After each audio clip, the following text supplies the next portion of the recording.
SSC পরীক্ষায় যেই 3টা ভুলের কারণে তোমার ফেল চলে আসতে পারে, হ্যাঁ তুমি ঠিক শুনছো, তোমার সর্বোচ্চ পরিমাণ ডেডিকেশন দিয়ে প্রিপারেশন নেওয়ার পরও 3টা ভুলের কারণে তোমার ফেল চলে আসতে পারে। তোমার যদি প্রিপারেশন এমন থাকে যে তুমি গোল্ডেন এ প্লাস পাবা, তুমি সারা বছর ঠিকমতো পড়াশোনা করছো, তারপরও মাত্র 3টা ভুলের কারণে তোমার এসএসসি পরীক্ষায় ফেল চলে আসতে পারে। এই 3টা ভুলের যে কোনো একটা করলেও ফেল চলে আসতে পারে। চলো আমরা এই ভিডিওতে এই 3টা ভুল সম্পর্কে একদম অ্যাওয়্যার হয়ে যাই। তুমি কি করবা, এই ভিডিওটা 3 থেকে 4 বার দেখবা, ভিডিওটা টাইমলাইনে শেয়ার করবা যাতে 3 থেকে 4 বার তুমি দেখতে পারো। 3 থেকে 4 বার দেখলেই এই ভিডিওর বিষয়গুলো সম্পর্কে তোমার একটা ধারণা চলে আসবে। এই ধারণার কারণে তুমি পরীক্ষার হলে অটোমেটিক ভুলটা এড়িয়ে চলবা, কারণ কি কথাটা তোমার সাবকনশিয়াস মাইন্ডে একদম গেঁথে যাবে। যদি কোনো গার্জিয়ান এই ভিডিওটা দেখে থাকেন তাহলে অবশ্যই ভিডিওটা শেয়ার করে আপনার ছোট্ট বাচ্চাকে বা কোনো এসএসসি ক্যান্ডিডেট যদি এবার এসএসসি পরীক্ষা দেয় তাকে দেখাবেন যাতে সে এই ভুলগুলো না করে। তো আমি প্রত্যেকটা ভুল বিস্তারিত ব্যাখ্যা করব এবং এই ভুলগুলা বিস্তারিত ব্যাখ্যার পাশাপাশি কিভাবে এই ভুলগুলা এড়িয়ে চলা যায়, এই ভুলগুলার সংশোধন কি কি হতে পারে সেইগুলো আমরা একটু দেখার চেষ্টা করব। ওকে, সো ভুলগুলা কি কি, কিভাবে এড়িয়ে চলা যায়, চলো আমরা একটু ধাপে ধাপে দেখি। প্রথমেই দেখো, আমরা দেখতে পাচ্ছি বোর্ডের স্ক্রিনে আমাদের একটা খাতার ফ্রন্ট পেজ আছে, খাতার ফ্রন্ট পেজ। তো পরীক্ষার হলে ঢোকার পরপরই এই খাতার যে ফ্রন্ট পেজটা আছে এই ফ্রন্ট পেজটা আমাদের ফিল আপ করতে হয় একদম ঠিক মতো ফিল আপ করতে হয়। এইটাতে তুমি যদি এনি টাইপস অফ মিস্টেক্স করো তাহলে তোমার পরীক্ষায় রেজাল্টই আসবে না, ওই সাবজেক্টে ভুল চলে আসবে। ইভেন শুধুমাত্র এরকম না যে একটা পরীক্ষায় ঠিক করতে হবে, প্রত্যেকটা পরীক্ষায় 12টা সাবজেক্টে পরীক্ষা হলে 12টা পরীক্ষায়, 13টা সাবজেক্টে পরীক্ষা হলে 13টা পরীক্ষায় তোমার এই ফ্রন্ট পেজটা একদম 100% ঠিকঠাক ওয়েতে ফিল আপ করে আসতে হবে। তো আমরা একটু দেখবো এই কাভার পেজটা কিভাবে ফিল আপ করতে হয়। সো আমরা কাভার পেজ সবসময় কি কালো কালি দিয়ে ফিল আপ করি, তাই না? সো এখানে আমরা কালো কালি দিয়ে ফিল আপ করবো। এখানে দেখো কাভার পেজে প্রথমেই লেখা আছে এসএসসি, এইচএসসি, তারপরে এই বিভিন্ন পরীক্ষার কথা। তো তুমি এসএসসি পরীক্ষা যেহেতু দিচ্ছ এসএসসি পরীক্ষার উপর দাগাবা এবং এসএসসি কত ব্যাচ, তুমি 26 ব্যাচ, তো এখানে 26 লিখবা। এটা ছোট করে লিখতে হবে, ছোট্ট করে ঘরের মধ্যে 26 লিখবা। আমি একটু বড় করে লিখলাম যাতে তোমরা খুব সুন্দর মতো দেখতে পাও। আচ্ছা, এবার দেখো সাইডে তোমার পরীক্ষা কোনটা সেটা দাগাইতে বলছে। তো এখানে এসএসসি পরীক্ষা, এসএসসির ঘরটা খুব সুন্দর মতো দাগায় ফেলবা, খুব কনসিয়াসলি। এটা কিন্তু পরীক্ষার আগে 5 মিনিট আগেই তোমাকে দিয়ে দিবে। পরীক্ষার হলে আধা ঘন্টা আগে ঢুকতে বলে না, আধা ঘন্টা আগে ঢুকতে বলে এবং পরীক্ষার 5 মিনিট 10 মিনিট আগে এটা দিয়ে দেয়। সো এটা তোমার দাগানোর জন্য, এটা ফিল আপ করার জন্য আলাদা টাইম থাকবে, সেই টাইমে তুমি খুব কনসিয়াসলি ধীরে ধীরে দাগাবা। কি করবা এবার দেখো, প্রথমে আসে হচ্ছে রোল নাম্বার। তো ধরে নিলাম তোমার রোল নাম্বার হচ্ছে 109678, ধরে নিলাম এটা হচ্ছে তোমার রোল নাম্বার। তো তুমি এই যে মুখস্থ রোল নাম্বার, এটা তোমার মুখস্থ থাকবে, আমি জানি তোমার মুখস্থ থাকবে, তোমরা অনেকে মুখস্থ করছো, তারপরেও তোমার যেই অ্যাডমিট কার্ডটা আছে অ্যাডমিট কার্ডটা বের করে সেটা দেখে দেখে সংখ্যা বসাবা, ঠিক আছে? সেটা দেখে দেখে সংখ্যা বসাবা। যদি তোমার এখানে এই যে সবারই রোল নাম্বার 6 সংখ্যারই হয়, তো 6 সংখ্যার রোল নাম্বারটাই বসাবা। আমার সম্ভবত মুখস্থ আছে 6 সংখ্যার এসএসসি পরীক্ষা বা এসএসসি পরীক্ষার রোল নাম্বার, একদম হুবহু ওইটাই আমি বসাই ফেলছি। আমি তো তোমাদের মতো বয়সে যখন এসএসসি পরীক্ষা দিছি ওটা আমার মুখস্থ হয়ে গেছিল বা মুখস্থ করে ফেলছিলাম। এবার কি করবা দেখো, খুব সিম্পলি তোমরা এটা কালো কালি দিয়ে দাগাবা, বাট আমি তোমরা যেন ভালো করে দেখতে পাও এজন্য আমি লাল কালি দিয়ে দাগাই দিচ্ছি, তাহলে তোমরা ভালো করে দেখতে পাও। তুমি যেটা করবা, প্রথমে প্রথম ঘর বরাবর আসবে, একদম প্রথম ঘরে 1, তাহলে প্রথম ঘর বরাবর তুমি 1 দাগাইলা। তারপরে ঘরে কি 0, তাহলে একদম তোমার হচ্ছে যে প্রথম ঘর বরাবর 1 দাগাবা। তো দেখো এটা হচ্ছে 1, এটা হচ্ছে 0 এর ঘর, তারপরে 1 এর ঘর, প্রথম ঘর বরাবর তুমি 1 দাগাইলা। দেখো খুব দেখে শুনে দাগাইতে হবে। কেন দেখে শুনে দাগাইতে হবে? কারণ তুমি একবার দাগাই ফেললে ওইটা কিন্তু আর রিমুভ করে ইরেজ করে নতুন করে করার ইয়া নাই। বোর্ডে যেমন আমি ইরেজ করে ফেললাম, তোমার কিন্তু পরীক্ষার হলে একবার দাগাই ফেলে ওটা ইরেজ করার কোনো অপশন নাই। তাহলে প্রথমে 1 এর ঘর আমি দাগাইলাম, 1 এর ঘর কালো কালি দিয়েই দাগাই, তাহলে তোমাদের জন্য দেখতে সুবিধা হবে। প্রথমে দাগাইলাম হচ্ছে 1 এর ঘর, 1 এর ঘর দাগাই ফেললাম। তারপরে দেখো 0, তো প্রথম ঘরটা হচ্ছে 0 এর ঘর, তারপরে দাগাইলাম 0 এর ঘর। এরপরে দেখো 9, তো একদম এই বরাবর 9 সবার লাস্টে দাগাইলাম 9। তারপরে দেখো 6, এই বরাবর 6 এই জায়গাতে, তাই না? 4 5 6 এই জায়গাতে আমার 6। তারপরে দেখো 7 এই জায়গাতে, দেখো আমার 7। তারপরে দেখো 10967 8 ছিল একদম লাস্টে, এ হচ্ছে 8। তো আমি একদম প্রথমে লিখে নিব, লিখে নিয়ে একদম কোন ঘরটা আমি দাগাচ্ছি, প্রথম ঘর, দ্বিতীয় ঘর, তৃতীয় ঘর, যখন যেটা দাগাবো ওই বরাবর এসে দাগাবো এবং 2-3 বার একটু মিলাই নিব যে আমার টোটাল জিনিসটা ঠিক আছে কিনা। সেম ভাবে এবার আমি হচ্ছে রেজিস্ট্রেশন দাগাবো। তো আমি ধরে নিলাম রেজিস্ট্রেশন নাম্বারটা, আমি একটা র্যান্ডম রেজিস্ট্রেশন নাম্বার বসালাম, ধরে নিলাম 2020, তারপরে হচ্ছে যে 1413 ধরে নিলাম এটা হচ্ছে আমার রেজিস্ট্রেশন নাম্বার। তো এই যে রেজিস্ট্রেশন নাম্বার, এটার ক্ষেত্রেও সেম ভাবে তুমি আগে তোমার যে অ্যাডমিট কার্ডে যেটা আছে সেইটা দেখে দেখে আগে দাগাবা। কি করবা? দেখে দেখে আগে লিখে নিবা। দেখে দেখে লেখার পর এখন তুমি মিলায় মিলায় দাগাবো। তো দেখো প্রথম কি, প্রথম হচ্ছে আমার 2, তাহলে 0 1 2 এখানে লেখা আছে 2, 2 বসালাম। তারপরে কি 0 বসালাম 0, তারপরে আবারও 2 0 1 2, তারপরে দেখো আবার 0 দাগাইলাম 0, তারপরে দেখো 1 দাগাইলাম 1, তারপরে দেখো 5 দাগাইলাম 5, একদম এই বরাবর 5 আসবো। তারপরে দেখো 1 দাগাইলাম 1, তারপরে দেখো 4 একদম এই বরাবর 4 এ আসবো 4। ধীরে সুস্থে দাগাবা, কোনো তাড়াহুড়া কিছু নাই, একদম ধীরে সুস্থে দাগাবা। তারপরে দেখো 1 0 1 দাগাইলাম 1, তারপরে দেখো 3 দাগাইলাম 3। এখন দেখো এই যে এই পর্যন্ত তো তোমাকে আমি করে দিলাম, যেটা তুমি একদম ধীরে সুস্থে করবা। যদি কোনো কারণে ধীরে সুস্থে করতে করতেও কোনো কারণে তুমি বুঝতে পারো যে জায়গায় তুমি একটা ভুল করে ফেলছো, প্যানিক করবা না, কোনো কাটাকাটি করবা না, প্যানিক করবা না, কাটাকাটি করবা না। সাথে সাথে ওই রুমে তোমার যে টিচার থাকবে উঠে দাঁড়াবা এবং টিচারকে বলবা স্যার আমার এখানে ভুল হয়ে গেছে। সো টিচার ভুল হয়ে গেলে কি করতে হবে, টিচারের ইনস্ট্রাকশন দেয়া আছে, টিচার ওটা তোমাকে বলে দিবে যে এটা তুমি ভুল করছো, এটা তুমি কি করবা, ওই ইনস্ট্রাকশনটা টিচার তোমাকে দিয়ে দিবে। তখন তুমি ওই ইনস্ট্রাকশন অনুযায়ী, টিচার ইনস্ট্রাকশন অনুযায়ী ভুল হয়ে গেলে নতুন খাতা নিবা নাকি ওই খাতায় কি করতে হবে সেটা করবা। ঠিক আছে? তাহলে কি করবা? প্রথমে এসএসসি দাগাবা, তারপর রোল নাম্বার দাগাবা, তারপর রেজিস্ট্রেশন দাগাবা। এবার আসবে হচ্ছে বিষয় কোড। যেই সাবজেক্টের পরীক্ষা হবে সেই সাবজেক্টের বিষয় কোড দেওয়া লাগবে। সাপোজ ধরে নিলাম বাংলা পরীক্ষা, তো ধরে নিলাম বাংলার কোড হচ্ছে 101, তাহলে 101 এটা দাগাবা। প্রথম ঘর কার? 1 এর, দাগাইলা 1, তারপরে ঘরকে 0 দাগাইলা 0, তারপরে ঘরকে 1 দাগাইলা 1, একদম দেখে দেখে পুরা জিনিসটা দাগাই ফেললাম। এবার খেয়াল করো, পরীক্ষা, রোল, রেজিস্ট্রেশন, বিষয় কোড সবগুলো দাগানো শেষ। লাস্টে একটা ঘর আছে, এটা হচ্ছে অতিরিক্ত উত্তরপত্রের সংখ্যা, মানে অতিরিক্ত কতগুলো উত্তরপত্র তোমার লাগবে এইটা। তো এইটা তো তুমি পরীক্ষা শুরুতে বলতে পারবে না, তাহলে এটা কি জন্য কি করা লাগবে, এটার জন্য একটু ওয়েট করা লাগবে। ফুল পরীক্ষা দিয়ে এসে লাস্টে যে এটা দাগাতে হবে। এখন বলবা ভাই লাস্টে যে এটা দাগাইতে হবে, আমি যদি কোনো কারণে ভুলে যাই, ভুলে গেলে খুব বেশি সমস্যা নেই, ভুলে গেলে খুব বেশি সমস্যা নেই, বাট একটা স্পেশাল কেসের সমস্যা আছে। স্পেশাল কেস কি? ধরো তুমি 3টা এক্সট্রা পেজ নিছো, লুজ নিছো, ওই লুজ তোমার তো সেলাই করা হবে বা পিন করা হবে। তো ওই যে সেলাই বা পিন যদি কোনো কারণে ছিঁড়ে যায় বা খুলে যায়, তো অতিরিক্ত উত্তরপত্রের সংখ্যাটা যদি দাগানো থাকে, তাহলে ওই খুলে যাওয়া পেজগুলা তোমার এক্সাম সিস্টেমে, এক্সাম বোর্ডে যারা থাকবে তারা খুঁজবে, সামহাউ খুঁজে বের করে তারপরে তোমাকে এক্সট্রা ওই মার্কগুলা কাউন্ট করে তারপর তোমার খাতায় দিবে। যদি এমন দেখা যায় তুমি এক্সট্রা পেজ সংখ্যা দাগাইছো এখানে 03, তো 03 দাগাইছো, তার মানে এখানে তুমি 0 দাগাইছো, তারপরে এখানে দিছো হচ্ছে 3, মানে তুমি 3টা লুজ নিছিলা। তো 3টা লুজ নিছিলা দাগায় রাখছো।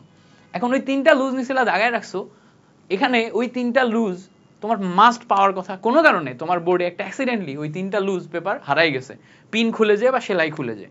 তো তখন এই জায়গায় তুমি যে 3টা দাগাইছো তারা যদি পুরা বোর্ড খুঁজে ওই খাতা বের করতে পারে, তাহলে ওটা দেখে তোমাকে মার্ক দিয়ে দিবে। আর যদি না বের করতে পারে, তাহলে তোমার খাতার কোয়ালিটি দেখে কখনো কখনো যে দুই 3টা লুজ হারাই ফেলছে, এটা তাদের ভুল, তোমার ভুল না, তো তখন তারা এক্সট্রা মার্ক কিন্তু কাউন্ট করে দিয়ে দেয়। এরকম কেস আছে, এক্সট্রিম সিচুয়েশন এরকম কেস আছে, কোনো যদি দুর্ঘটনা ঘটে। তাহলে এইটা না ভুলে যাওয়াটা বেটার, এটা না ভুলে যাওয়াটা বেটার। এইটা যদি তুমি না দাগাও, যদি সেলাই করা থাকে, ঠিকঠাক মতো লুজ থাকে, তাহলে কোনো সমস্যা হবে না। বাট যদি এক্সট্রিম কোনো সিচুয়েশনে দুর্ঘটনা ঘটে, দুর্ঘটনার জন্য এটা হচ্ছে সেফটি। তো সেফটি হিসেবে এটা খুব সুন্দর মতো দাগায় আসবে। তাহলে কি এই পেজটা এভাবে দাগাবো এবং ট্রাই করবো এখানে কোনো রকম কোনো উল্টাপাল্টা দাগ না দিতে, কোনো দাগাদাগি না করতে, ভিতরে কোনো রকম কোনো উল্টাপাল্টা কাজ না করতে। আর এদিকে যে অন্যান্য সেগমেন্টগুলো আছে এগুলো তো তোমার জন্য না, এখানে যেহেতু তোমার জন্য না, এখানে কোনো কিছুতে হাত দেওয়ার দরকার নেই। তাহলে প্রথম কাজটা হচ্ছে তোমার রোল, রেজিস্ট্রেশন, তারপরে বিষয় কোড, এগুলা ঠিকঠাক ভাবে দাগানো। এখানে কোনো কিছু যদি ভুল করো, এই ভুলের কারণে তোমার এক্সপেল হয়ে যেতে পারে, এই ভুলের কারণে তোমার পরীক্ষার রেজাল্ট না আসতে পারে, এক্সপেল না। আচ্ছা, এক্সপেল ওয়ার্ডটা যখন বলছি তখন আরেকটা ভুলের কথা বলি।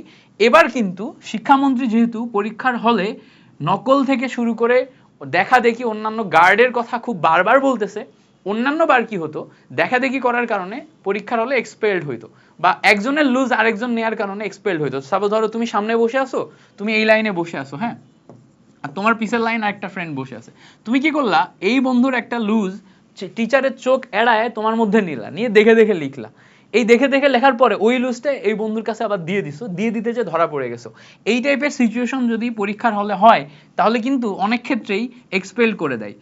দেখো গ্রামের দিকের স্কুলগুলোতে এক্সপেল করে না, বাট আমি কলেজ পড়ছি হচ্ছে শহরের কলেজে ওই যে একটা কলেজের সাথে আরেকটা কলেজের রেশারেশি থাকে না, যেমন আমি যশোর ক্যান্টনমেন্ট কলেজে পড়ছি, যশোর ক্যান্টনমেন্ট কলেজের সাথে তোমার দাউদ পাবলিক এবং বিএফ শাইনের বেশ রেশারেশি, মানে তিনটা কলেজের ট্রায়ও রেশারেশি, একটা কলেজের পরীক্ষা আরেকটা কলেজে হয়। তো ধরো দাউদ পাবলিকের ওরা ক্যান্টে পরীক্ষা দিতে আসছে, ক্যান্টে এসে ওরা যখন পরীক্ষা দিবে, ওরা যদি এরকম পরীক্ষার হলে কিছু করে, ক্যান্টের টিচাররা ওদের এক্সপেল করবে। ক্যান্টের টিচাররা এক্সপেল করতে দেখে, একটা স্টুডেন্টের সাথে এরকম করতে দেখে, দাউদ পাবলিকের ওরা কি করবে, ওরা বিএফ শাইনের ওরা দাউদ পাবলিকের পরীক্ষা দেয়, ওদের সাথে এরকম করবে, ওদের এক্সপেল করবে। এবার ওদেরকে এক্সপেল করতে দেখে আমরা যে পরীক্ষা দিব, দেখা যাচ্ছে যে বিএফ শাইনের ওরা এক্সপেল করবে। তো একটা প্রতিষ্ঠানের স্টুডেন্টদের উপর যদি এরকম জোর জবরদস্তি করা হয়, অন্য প্রতিষ্ঠানের স্টুডেন্টরাও কিন্তু একদম সাথে সাথে এরকম জোর জবরদস্তি করে, মানে অন্য প্রতিষ্ঠানের স্টুডেন্টদের সাথে এরকম জোর জবরদস্তি করা হয়। তো এটা আগের কালচার ছিল। এখন যেহেতু শিক্ষামন্ত্রী নিজেই বলছে যে তোমরা পরীক্ষার হলে দেখা দেখি নকল এগুলা করতে পারবে না, এবং এগুলা করলে তোমাদের শাস্তি দেওয়া হবে।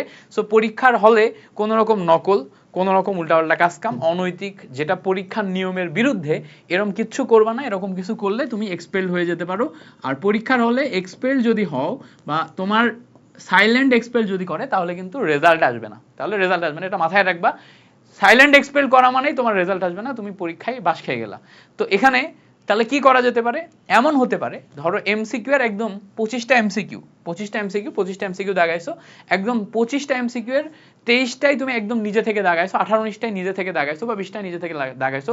লাস্ট 3-4 মিনিট যখন টিচাররা বিভিন্ন তোমার সিস্টেমেটিক কাজ কামের জন্য ব্যস্ত থাকে, বা ধরো খাতা তোলার জন্য ব্যস্ত থাকে, লাস্ট 3-4 মিনিটে তোমার ফ্রেন্ডের থেকে ঠাস করে 2-3টা এমসিকিউ একদম লাস্ট মিনিটে যে তুমি একটু শুনে নিয়ে দাগায় ফেলতে পারো, তাই না? একদম লাস্ট মিনিটে, বা সিকিউ লেখার ক্ষেত্রেও বা অন্য কোনো ক্ষেত্রেও একদম লাস্ট মিনিটে খাতা নিয়ে নেওয়ার একদম লাস্ট পয়েন্টে, লাস্ট 5 মিনিটসে তুমি হেল্প নিতে পারো। লাস্ট 5 মিনিটসে হেল্প নিলে ওই সময় কিন্তু এক্সপেল করে না, ঠিক আছে? ওই সময় কিন্তু তোমার উপর জোর জবরদস্তি করে না। এবার পরীক্ষা কেবল 1 ঘন্টা হয়েছে, পরীক্ষা কেবল 1.5 ঘন্টা হয়েছে, তোমার নিজে থেকে লেখার অনেক কিছু আছে, এই মাঝ পথে যে তুমি কখনোই এরকম কাজ কাম করবে না। তুমি কি করবা, টোটাল পরীক্ষার হলে তুমি যত পার্সেন্ট জিনিসপত্র কমন পাইছো, যা যা তুমি নিজে পারো, ওই নিজে জিনিসপত্রগুলা পারাগুলা তুমি আগে একদম নিজে থেকে 100% লিখবা, একদম 100% নিজের ট্যালেন্টটা আগে দেখাবা। কোনো জায়গায় যদি কারোর হেল্প লাগে, সেটাই গ্যাপ রেখে দিলা, একদম লাস্ট 5 মিনিটে যে হেল্পটা নিলা, লাস্ট আধা ঘন্টায় যে হেল্প নিলা, লাস্ট আধা ঘন্টায় হেল্প নিলে, লাস্ট আধা ঘন্টায় যদি তোমার খাতা নিয়েও নেয়, ওটা কিন্তু জাস্ট 5 মিনিট, 2 মিনিট, 3 মিনিটের জন্য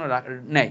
কারণ কি, ওই সময় হচ্ছে যে টিচারদের, তোমার হাতে সময় কম, সো টিচাররা তোমার উপর একটু দরদ দেখায়। বাট যদি প্রথম 1 ঘন্টায় খাতা নেয়, তাহলে ওটা কিন্তু আধা ঘন্টা 40 মিনিটও তোমার খাতা রেখে দিতে পারে। সো এই জন্য ট্রাই করবা এই টাইপের ভুল না করতে। এবার আসো এমসিকিউ এর ক্ষেত্রে বেশ কিছু ভুল হয়। এমসিকিউ এর জন্য আমরা কি কি ভুল করি, এমসিকিউতে যে ভুলগুলো হয় এর জন্য ফেল আসে না, এমসিকিউ এর ভুলের জন্য মার্ক কম হয়। কি রকম, খেয়াল করো, আমাদের এমসিকিউ এর ঘরে ওই সেম জিনিস, রোল এবং রেজিস্ট্রেশন আগে লিখতে হবে। তো তুমি কি করবা, প্রথমে রোলটা ভালো করে লিখবা, 109678, এই হচ্ছে আমাদের রোল। এবার ওই 109678 প্রথমে তুমি 1 দাগালা, তারপর তুমি 0 দাগালা, তারপরে তুমি 9 দাগালা, একদম শেষ পর্যন্ত 9 দাগালা, 9, তারপরে কি 9 এর পর 6, 1 2 3 4 5 6 দাগালা, তারপর তুমি 7 দাগালা, তারপরে তুমি 8 দাগালা। তো এই হচ্ছে আমাদের 109678, আমার ফুল রোলটা আমি বসাই দিলাম। এবার দেখো সেট কোড, দেখো এমসিকিউ এর ক্ষেত্রে একটা এক্সট্রা জিনিস হচ্ছে আমাদের সেট কোড। তো তোমার ক খ গ ঘ এ বি সি ডি এরকম 4টা সেট থাকবে। এই সেট কোডটা তোমার যেটা করা লাগবে, এখানে দেখো একটা ঘর আছে লেখার জন্য, সেট কোড লেখার জন্য একটা ঘর আছে। যদি তুমি ক সেট পাও, ক এখানে লেখা লাগবে, ক লেখার পর তারপর তুমি দাগাবা। এখানে যদি ক সেট পাও, ক লেখার পর তারপর দাগাবা। যদি খ সেট পাও, খ লেখার পর তারপর দাগাবা। ঠিক আছে, যেই সেট কোড সেই সেট কোডটাই দাগাবা। ভুল করে অন্য সেট কোড দাগায় তুমি উল্টাপাল্টা এমসিকিউ মারলে কিন্তু তোমার একদম ফুল ফেল চলে আসবে এমসিকিউতে। Set code must, set code যদি ভুল করো তাহলে এমসিকিউ ভুল আসবে। কারণ কি, ওএমআর কিন্তু ফুললি মেশিনে দেখা হয়, মাথায় রাখবা, এই ওএমআর কিন্তু ফুললি মেশিনে দেখা হয়। সো মেশিনে যদি সেট কোড ভুল রিড করে, তোমার ফুল অ্যান্সার মারা, একদম তুমি বাস খেয়ে গেলা, তোমার ফুল ফেল। ওএমআর এ সেট কোড ভুল মানেই ফেল, মাথায় রাখবা, ওএমআর এ সেট কোড ভুল মানেই ফেল।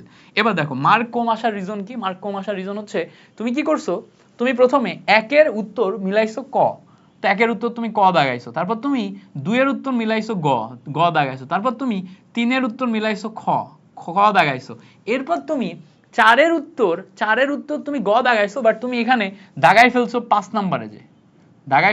নম্বরে, তারপর 6 এর উত্তর তুমি খ দাগাইছো, তারপর তুমি 6 এর উত্তর তার ঠিক পরেরটা, এবার তুমি নাম্বার খেলনা করে দাগাইতে শুরু করছো। দেখো এখান থেকে কিন্তু তুমি ভুল দাগানো শুরু করলা, এখান থেকে তোমার ভুল হওয়া শুরু হয়েছে। তাহলে কি সবসময় খেয়াল রাখতে হবে, আমি 1 নাম্বার প্রশ্ন যখন উত্তর বের করতেছি 1 নাম্বারেরটা 1 নাম্বারে দাগাবো, 2 নাম্বার উত্তর বের করতেছি 2 নম্বরটা 2 নম্বরে দাগাবো। তুমি সিকোয়েন্সিয়ালি আগাবা, বাট প্রত্যেকটা দাগানোর সময় খেয়াল করবা, প্রত্যেকটা দাগানোর সময় সামনে যে নাম্বার আছে, প্রত্যেকটা দাগানোর সময় সামনে যে নাম্বার আছে এই নাম্বারটা খেয়াল করে তারপরে দাগাবা। এই নাম্বারটা ভুল করা যাবে না, নাম্বারটা খেয়াল করে তারপরে দাগাবা। যে 1 একের ক, 2 এর খ, 3 এর খ, গ, এভাবে যখন যেটার উত্তর হচ্ছে উত্তরটা সামনের সংখ্যা খেয়াল করে তারপরে দাগাবা। তাহলে এখানে এই নাম্বার ওয়াইজ যে ভুল করা এগুলোর সম্ভাবনা কমে যাবে। ওকে, এটা মাথায় রাখতে হবে। এছাড়া আরেকটা খুব কমন মিস্টেক হয়, এই মিস্টেকটার কথায় আসি। ধরো তুমি কি করো, তুমি যখন সৃজনশীল প্রশ্নের উত্তর লিখো, সৃজনশীল প্রশ্নের উত্তরে অনেক ক্ষেত্রে অনেকে এটা করে যে লিখে ডট ডট এত নং প্রশ্নের উত্তর, প্রশ্নের উত্তর।